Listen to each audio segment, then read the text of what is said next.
Hi guys, and welcome back to the channel. Let's start off today with a riddle.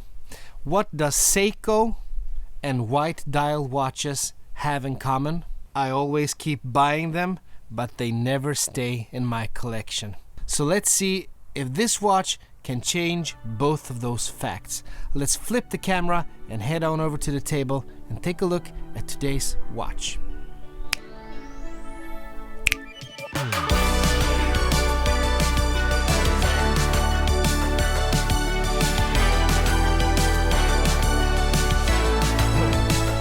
Okay, here we have the Seiko box, and when I saw this watch, this little Speedtimer, I thought it was actually one of those moments, another of one of those moments. I keep having those moments of I just have to have that watch. You know that moment when some watches when you buy, you think that yeah, it's a cool watch, but some watches you're just like, I have to have that watch, and this was one of those watches. I really had to have this watch. Manual and warranty instructions down below.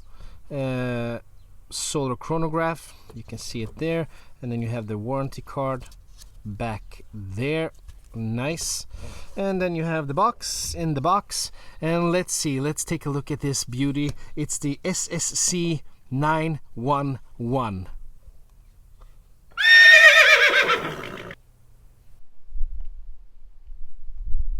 They sent me the wrong watch, but it doesn't matter because I contacted them and they actually gave me a good discount on the right watch, and I'm just going to send the other one back.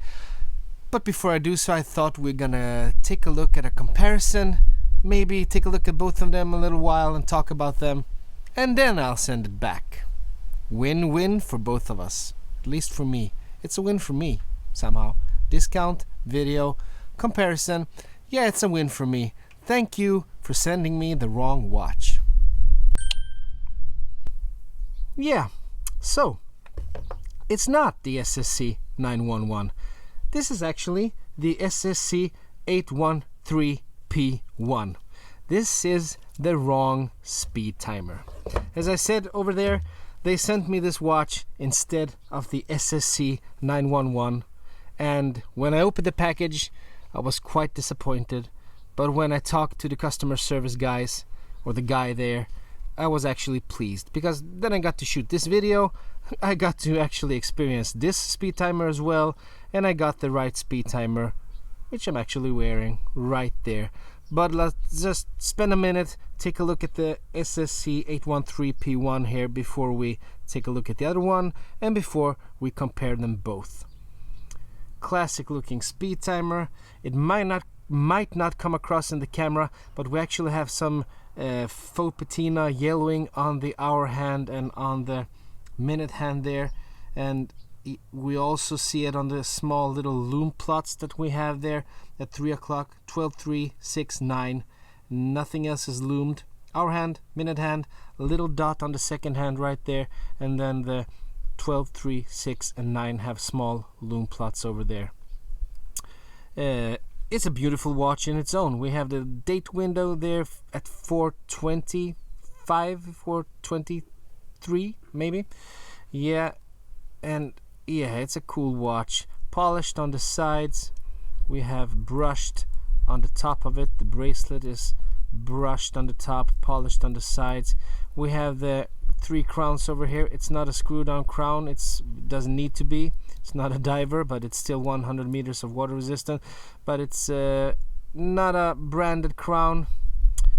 Pins and collars, bracelet over here, nothing special. I'm not gonna take the plastic off here because I am going to send this watch back because it's not mine. I traded it. And then we have the case back, pretty plain. Some facts there, the Seiko and the Prospects logo, sapphire crystal, Japanese movement, solar powered movement. So this was the watch that I did not want to get, but I got. And on my wrist is actually the SSC 911, the watch that I wanted to get.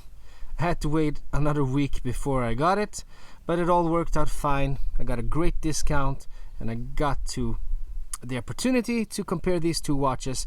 But this, in my opinion, this is just my humble opinion, and I respect you if you like that one more. This is just a superior looking model. I mean, oh, somehow I activated the chronograph there. Oh, I actually have it. I've actually had it activated for a while. Let's just reset that. This is just such a beautiful watch. I really love the red detail on that second hand. And those sub-dials, they're black, and we have the solar panels are actually those sub-dials, and in some lights they're actually kind of purple, and I've seen a video that shows that they're actually kind of see-through if you shine a light on them.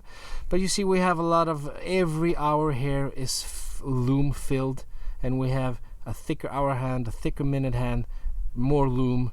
Yeah, it's just, in my opinion, in my humble little opinion, a superior looking watch.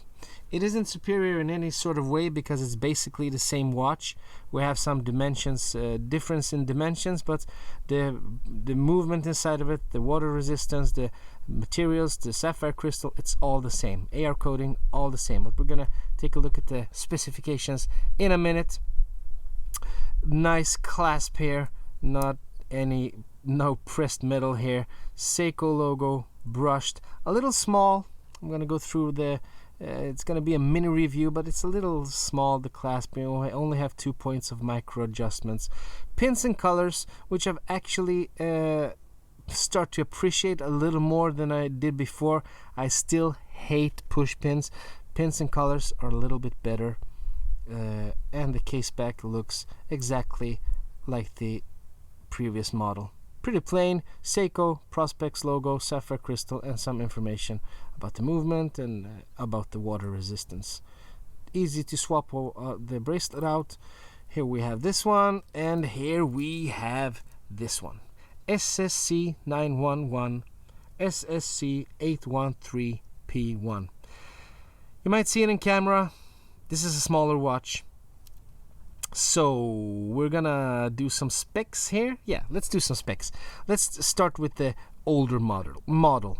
The specs on the SSC 813 P1. The movement inside of it is called the Caliber V192. It's a solar powered quartz movement. It has 6 months of power reserve when fully charged. It has a 24-hour hand and one of the sub-dials right there. Then it has a stopwatch sub-dial above the 6, and then it has the seconds ticking sub-dial on the left there at the 9 o'clock. And we have a date at 4 o'clock. Yeah, right there. Actually, it's quite of a lousy date window. It's recessed way deep in there, and it's not a legible date window at all, but it's still there. You have a date if you want to have a date. Yeah, and you can see the charge of the watch of these Speedmasters. It's actually, I'm gonna pull out the crown, so I'm gonna move that hour hand out of the way. Yeah, you see the sub dial above 6 o'clock. You see it says F and it says E.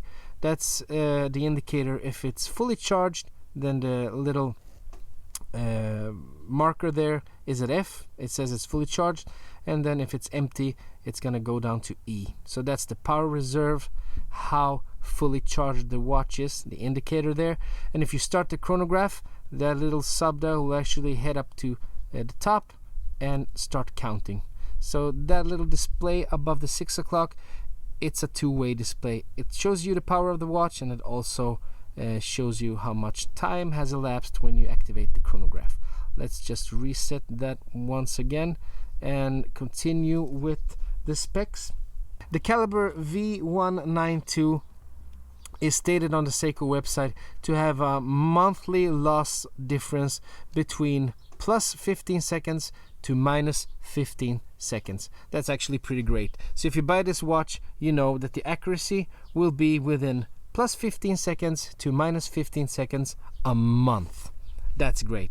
That's one of the benefits of having a quartz watch. It's a really accurate watch. The diameter of the older model here is 39 millimeters. The thickness is 13.3 millimeters. Lug width is 20 millimeters, lug to lug 45.5 millimeters, and we actually have male end links here, so that lug to lug is really a little bit more than the 45.5 stated. We have a curved sapphire glass. It's slightly curved, it almost feels flat, but it is curved. And we have a water resistance of 100 meters. The sapphire glass is actually AR coated, so legibility is really great on this one. And the lume is really lacking on the older model, but it's LumiBright, Seiko's own proprietary lume, LumiBright. And the weight on this watch with all the link pieces here is 161 grams. Price for the older model on the Seiko website is $675 US. Let's take a look at the new one.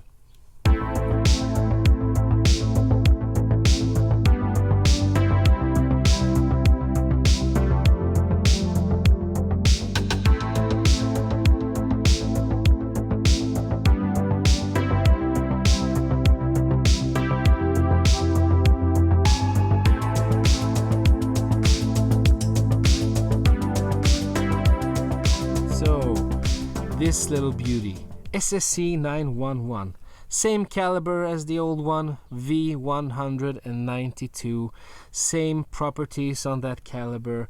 It has a date window, it has a stopwatch, it has a charge display. The monthly loss is plus or minus 15 seconds a month. It has a 24-hour hand. That's actually pretty useless, but same exact movement in this one. But we have some differences in the dimensions here. Diameter 41.4 millimeters, so it's actually 2.4 millimeters wider than the older model, and the thickness is 13 millimeters on this one, so it's actually 0.3 millimeters thinner than the older model, which I appreciate, even though I don't think it's humanly possible to really see 0.3 millimeters difference. That's really a small difference. Anyway, lug width 21 millimeters. A lot of people do not like that because 21 is kind of an awkward measurement to have on a lug to lug, because it makes it a little harder to change straps. You have to have 21 millimeter straps. That's not a problem or an issue of mine because I never change straps on my watches. I usually always wear them on the bracelet, but I can understand that some people are disappointed with that one. The lug to lug is 45.9 millimeters, so a little bit bigger on the lug to lug as well, 0.4 millimeters, and it also has male end links. Really don't know why they continue making male end links, but these watches, they have a really nice curvature, so they don't feel big at all. And even if they did, I mean, 45, almost 46 millimeters on the lug to lug, it's not a huge dimension. It's a great size. It also has a curved sapphire with AR coating, really legible watch. It also has LumiBright. It also has a water resistance of 100 meters. The weight it weighs a little bit more. It actually weighs 3 grams more than the older model, 164 grams. And on the Seiko website, it says that the new model has a magnetic resistance score of 4,800 A-M. Really don't know what that means, and I don't think it's important for me. But it doesn't say it on the older model, so I guess that this one doesn't have a magnetic resistance. Sometimes they're really bad on stating specification on their websites. I mean, some watch companies, I don't know why you wouldn't do that, state everything about the watch, because as a customer, if I head over to Seiko and SeikoWatches.com and I want to see the specification of two watches, if I'm choosing between the two, in my eyes, it looks like this one has a magnetic resistance of 4,800 and this one has no magnetic resistance at all. As a customer, that's the conclusion that I make in my mind. A little bit more expensive, $700 US on this one, so it actually costs $25 more than the older model. And you can clearly see the size difference, but it's on the wrist. It feels beautiful. yeah, let's just try them on the wrist here. Start with the older model.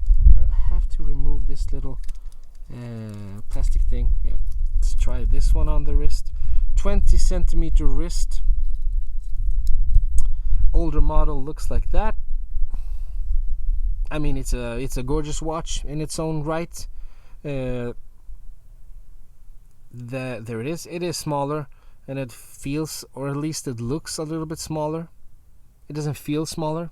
It looks a little bit smaller, but the differences are minor. I mean, they're barely 0.3 millimeters here and a half millimeter there. You can barely actually see those differences with your bare eye. And maybe this watch actually, here we have the new one, 20 centimeter wrist, and it seems like it wears a lot bigger for some reasons. The dimensions are not that much bigger, but I think it has to do with the bezel insert on this one, because on this bezel insert we have a little piece of black there. By the way, it's anodized aluminum, the bezel insert. It's not ceramic or anything like that. But then we have the really light gray bezel insert, and gray, and since it's in some lights it's really light, it actually makes that dial look even bigger. But I'm loving the red detail on this one. So I have to be honest, I've been wearing this for a week, so it's not an unboxing and a first impression like I usually do. I've been wearing it for a week. I sized it up for my wrist, and I am loving it. This might be the first white. This might check two points on my list. It might be the first white dial watch that I keep, and it might also be the first Seiko that I keep. For a while at least. It's not perfect. It's not a perfect watch. It has some drawbacks. It has some negatives that I've already discovered that I wish had been made differently. First of all, it's a quartz watch. It has its positives. It has its negatives. But yeah, I prefer an automatic watch. But it is a quartz. It has some benefits. It's always set. You have a great power reserve. Cool functions, everything like that. It's an unsigned crown, and at this price point, $700 US, I wish that looks a little bland to me. It's not that it's a big deal, but an unsigned crown, why couldn't you just sign the crown with an S or something? It's not a cheap watch. I wish the date window was placed differently, and maybe it's hard to do because it's a chronograph. Where are you going to place it? But for the symmetry, I wish at least that it was placed a little bit lower, because in my eyes, when I'm looking for symmetry, I wish it could have been exactly between the subdial at 6 and the subdial at 3. So between there, or at least between the 4 o'clock marker and the 5 o'clock marker. Now it's closer to the 4 o'clock marker, and it's a little more separated from the 5 o'clock marker, and yeah, it just breaks up the symmetry somewhat. And it's really recessed. I mean, that date window, it's really hard to see. And they chose to put it on a black subdial there, so it matches the other subdials. And while I appreciate that, it's not really legible. Sorry if you hear a lot of wind here, because the wind is picking up outside. I cannot control that. I'm gonna try to edit that in post production. Male end links, wish they could have been female end links. And then we have the little clasp here. I didn't have any problem sizing this clasp to my wrist, but as I understand it, people have a little problem with this clasp because it's a really small clasp, and it only gives you 2 options for micro adjustment. Uncle Seiko released a fix for this. They released their own clasp that you can buy for like $10 US. It has 3 micro adjustments, and a lot of people are buying those and getting the exact and perfect fit that they want. So it can be a problem if it doesn't fit you exactly. But other than that, other than those little nitpicks, I'm really liking this watch. And one thing that I have to say about it, the 160 grams, it's quite a heavy quartz watch. It's actually one of the heavier quartz watches that I have owned, which makes it, when I put it on my wrist, it feels like an automatic watch. I don't feel the lightweight feel that I usually get from other quartz watches. This feels like an automatic watch. When I wear this, it feels kind of girdy and hefty, and it feels like I'm wearing a real watch on my wrist, if you know what I mean. Quartz watches are also real watches, but it feels like an automatic, and that makes me like it even more. And I'm just a sucker for red details, and that red second hand, it is, in my opinion, combined with that bezel, the bicolor bezel there. Hey, with a fixed bezel, you can't misalign it now, Seiko, can you? It is what makes this watch just stand out a little bit more than the previous model. The previous model has the size advantage. It is a little bit smaller, 39 millimeters. I prefer smaller watches today, but this is just 41 millimeters. It's not that much larger. It doesn't feel that much larger because the lug to lug is actually just 0.4 millimeters larger, so the lug to lug isn't that much of a difference, so it doesn't feel that much bigger. But when you look at it straight ahead, it looks a little bit bigger. The dial looks bigger on the new model, but it's just a beautiful watch with that red. This, in my opinion, this lacks a little attitude, and this one gives you that attitude with the bicolor bezel, with the gray and black, and with that red little detail. And it's not only the red detail on the second hand, it's also the red detail on the sub-dial there for the stopwatch and the power reserve. So yeah, a superior new model in my humble opinion, but the older model is great as well. That has been the unboxing of the two Speedtimers and the comparison. You got all the specs, you got all the comparisons. A little bit more expensive, a little bit bigger, even though it's a little bit thinner. And which one do you prefer? Let's head over back to me and end this comparison. So that's it, folks. They sent me the wrong watch, which actually gave me the opportunity to do this little comparison between the two Speedtimers. Which one of these two Speedtimers would you choose if you had to buy one, or if you had the opportunity to buy one?